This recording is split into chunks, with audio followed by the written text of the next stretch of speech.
हमारी व्यवस्था है 10 साल से कोई आतंकवादी हमले नहीं हुए। क्या कहा मंत्री जी? हमारी व्यवस्था है 10 साल से कोई आतंकवादी हमले नहीं हुए। एक बार फिर कहिए मंत्री जी। हमारी व्यवस्था है 10 साल से कोई आतंकवादी हमले नहीं हुए।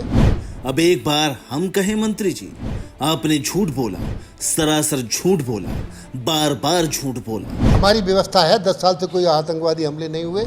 जी हाँ, यही सबसे बड़ा झूठ है आपका। अगर झूठ नहीं है तो 14 फरवरी 2019 को ठीक लोकसभा चुनाव से पहले पुलवामा में हुआ हमला क्या था?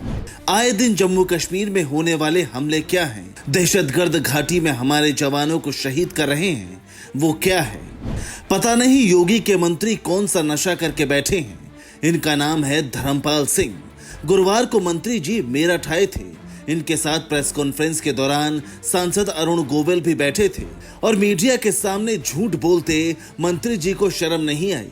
इनके मुताबिक देश में बीते 10 साल में कोई आतंकी हमला नहीं हुआ।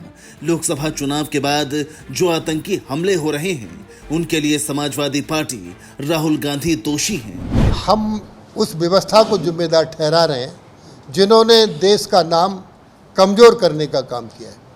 व्यवस्था तो 10 साल से आपके हाथ में है सर। हमारी व्यवस्था है 10 साल से कोई आतंकवादी हमले नहीं हुए।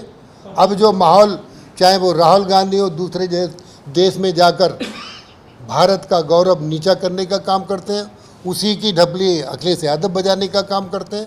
हमारी सीधी सीधी मान्यता है कि राष्ट्र को कमजोर करने का काम ये लोग कर रहे हैं, सपा, बसपा और कांग्रेस। यही तो योगी सरकार में मंत्री धर्मपाल सिंह की बेशर्मी है कि वो सरेआम झूठ बोल रहे हैं।